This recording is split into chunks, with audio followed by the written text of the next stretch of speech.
Pia kwa sababu najua watanipinga, wacha nijitetee kwa sababu watanipinga. Pia wazazi wengine wamechaguliwa taaluma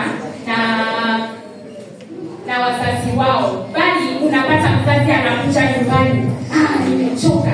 Huyu naye ananiambia vipi? Basi sisi hivi ndio tutakuwa tunaishi? Hapana, hatuwezi kuwa tunaishi hivi.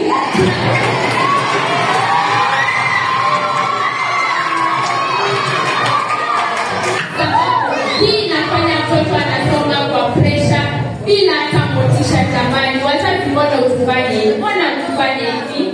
Nikitamatisha, nikiondoka chukwani, je, ni busara kumlazimisha? Ni kama kumlazimisha ndege.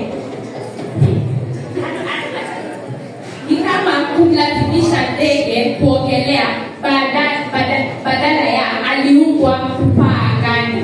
Basi mbona mzazi mwenye umekaa hapa ama wazazi wetu nyumbani wasituache tupae pia sisi?